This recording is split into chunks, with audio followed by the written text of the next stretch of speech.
Making sure you get an accurate response from your AI assistant is critical to most businesses. And in this brief video, I'll show you how we've done that for our medical information assistant, Aimi.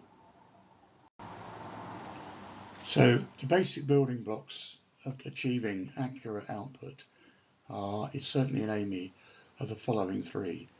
Firstly, we have what we call a process pipeline, which really guides and routes the conversation with the end user.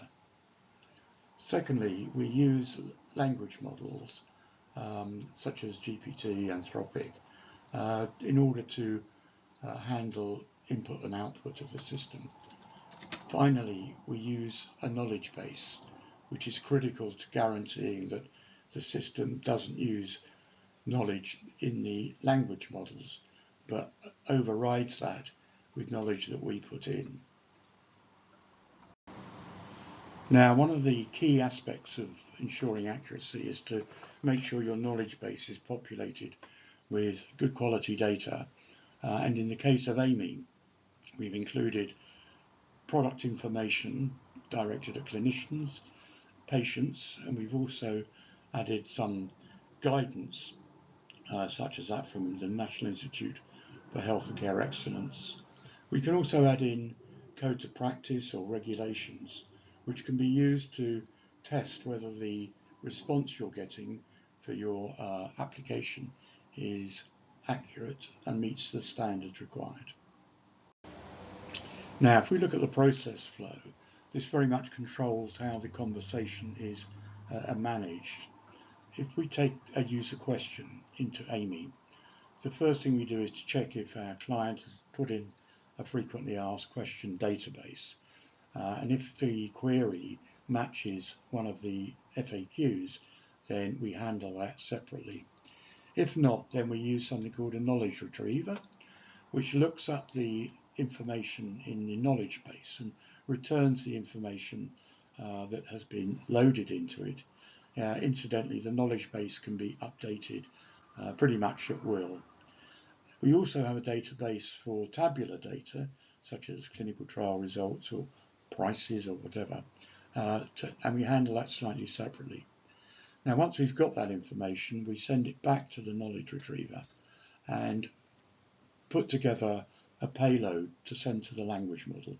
This payload comprises of the user's original question, the context, which is the knowledge from the databases, any instructions that we want to send to the language model, like the format, the degree of accuracy, the verboseness, etc.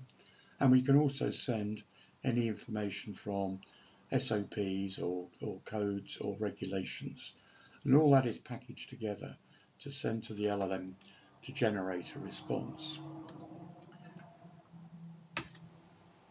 Once we get a response from the language model, we actually check it against the knowledge base.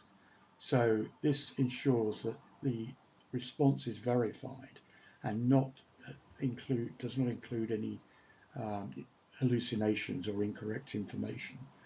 Now, that response has to achieve a certain score, and if it doesn't, then i.e. there may be inaccuracy in it, we go ask it to rewrite the response.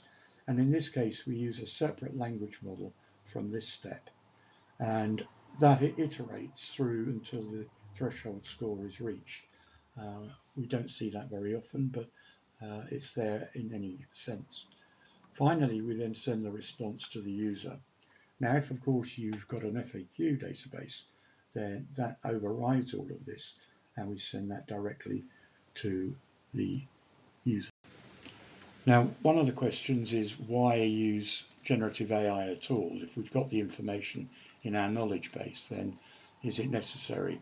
Well, it helps at a number of levels, not least of which is the ability to help us understand the nature of the query, which will vary widely according to the user. And it also helps us prepare the response in a nice presentation format. So in this example, the information we get from the knowledge base, the context, is, as you can see, pretty dense. but the response from the LLM is much better in terms of format and comprehension. Now, another reason for using LLMs is to handle complex questions. As in this case, we've actually got sort of two areas, two drugs that we're looking at, and we get the system understands that and provides us with a response that's nicely presented.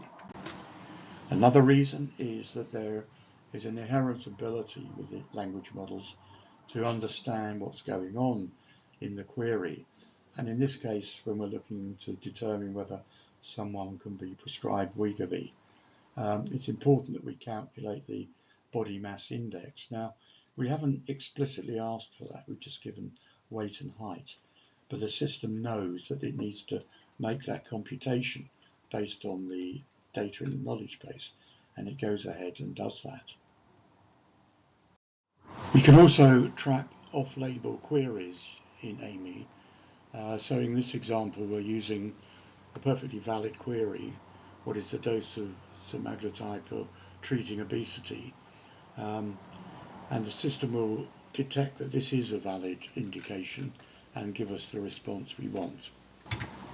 If we ask it a different question, such as what is the dose of semaglutide for treating arthritis, which is not an indication, then we detect that, and the response is to direct the query to the medical affairs department to put them right.